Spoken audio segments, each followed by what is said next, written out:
کہ بہت سارے احباب کو ہماری اس ویڈیو کے اوپر اور ہمارے اس بیان کے اوپر اعتراضات ہوں گے، لیکن ان کی تسلی کے لیے میں یہ حدیث بیان کر رہا ہوں۔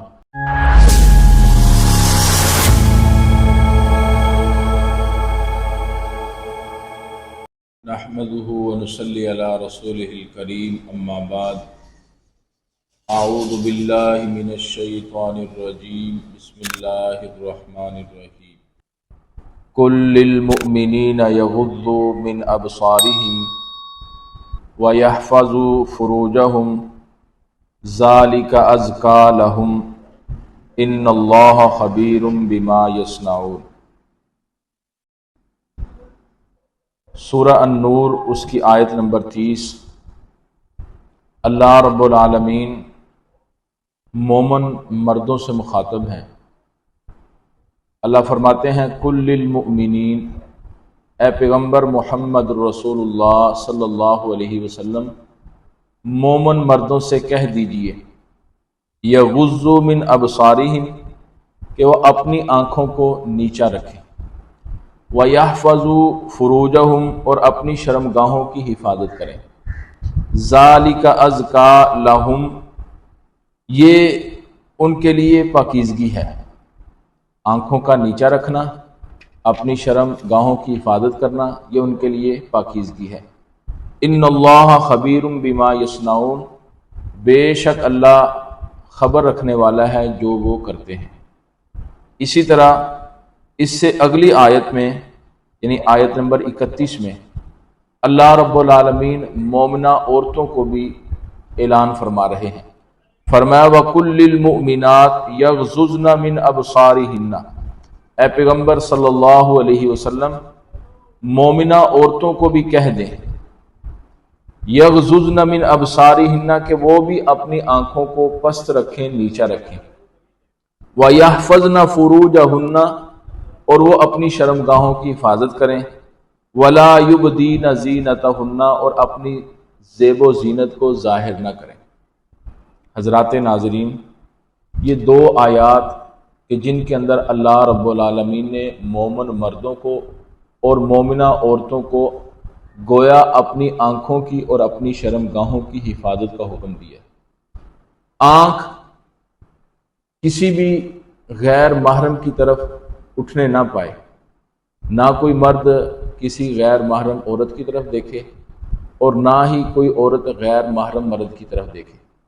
جس طرح مردوں کے لیے اللہ کا حکم ہے کہ وہ عورتوں کی طرف نہ دیکھیں، اسی طرح عورتوں کے لیے بھی حکم ہے کہ وہ مردوں کی طرف بھی نہ دیکھیں۔ نبی علیہ الصلوۃ والسلام سے سوال کیا گیا نظر فجاء کے بارے میں کہ اللہ کے رسول صلی اللہ علیہ وسلم اگر اچانک نظر پڑ جائے، تو نبی علیہ الصلوۃ والسلام نے فرمایا کہ اللہ رب العالمین نے اس سے درگزر کیا ہے۔ نظر فجاء جو ہے، اچانک نظر کا پڑ جانا، اس کے اوپر اللہ رب العالمین مواخذہ نہیں فرمائیں گے۔ اور اسی طرح نبی علیہ الصلوۃ والسلام اپنی ازواج کے ہاں تشریف فرما ہیں۔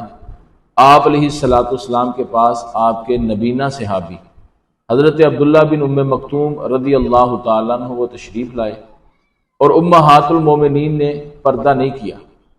نبی علیہ الصلوۃ والسلام نے فرمایا کہ تم پردہ کرو، تو امہات المومنین کہنے لگی اے اللہ کے رسول صلی اللہ علیہ وسلم، یہ تو نبینہ شخص ہے، یہ کون سا ہمیں دیکھ رہا ہے؟ پردہ تو ہم نے اس سے کرنا ہے جو ہمیں دیکھے، لیکن یہ نبینہ ہے، یہ تو ہمیں نہیں دیکھ رہا۔ تو نبی علیہ الصلوۃ والسلام نے فرمایا تم تو نبینی نہیں، تم تو اس کو دیکھ رہی ہو۔ تو کیا معلوم ہوا کہ جس طرح مرد کا عورت کی طرف دیکھنا یہ حرام ہے، یہ ممنوع ہے، اسی طرح عورتوں کا بھی مردوں کی طرف دیکھنا یہ حرام اور ممنوع ہے۔ تو اللہ رب العالمین نے فرمایا ذالک ازکیٰ لہم، یہ اپنی آنکھوں کی حفاظت کرنا، غیر محرم کی طرف نہ دیکھنا، اس میں تمہارے لیے پاکیزگی ہے۔ تو جس وقت کوئی بھی شخص وہ کسی غیر محرم کی طرف دیکھے گا تو دیکھنے کے ساتھ وہ دیکھتا ہی دیکھتا چلا جائے گا، تو یہیں سے غیر شرعی کاموں کی پھر ابتدا جو ہے وہ ہوتی ہے کہ انسان پھر وہ گمراہ ہوتا چلا جاتا ہے۔ تو اس لیے حضرات ناظرین، ہمیں اپنی پاکیزگی کے لیے سب سے پہلی اور بنیادی چیز جو ہے اپنی آنکھوں کی ہم نے حفاظت کرنی ہے۔ اور نبی علیہ الصلوۃ والسلام کی حدیث فرمایا العینان تزنیان زناہما النظر۔ مجھے معلوم ہے کہ بہت سارے احباب کو ہماری اس ویڈیو کے اوپر اور ہمارے اس بیان کے اوپر اعتراضات ہوں گے، لیکن ان کی تسلی کے لیے میں یہ حدیث بیان کر رہا ہوں۔ نبی علیہ الصلوۃ والسلام نے فرمایا آنکھیں جو ہیں، فرمایا وہ بھی زانیہ ہیں۔ اے اللہ کے رسول، آنکھیں زانیہ وہ کیسے؟ فرمایا زناہما النظر، آنکھوں کا زنا غیر محرم کی طرف دیکھنا ہے، غیر محرم عورت کی طرف آنکھوں کا دیکھنا، یہ آنکھوں کا زنا ہے۔ تو اس لیے پاکیزگی اسی میں ہے کہ آپ اپنی آنکھوں کو پست رکھیں، اپنی آنکھ اس کو غیر محرم کی طرف نہ اٹھائیں۔ اللہ تعالیٰ سے دعا ہے کہ اللہ ہمیں عمل کی توفیق عطا فرمائے۔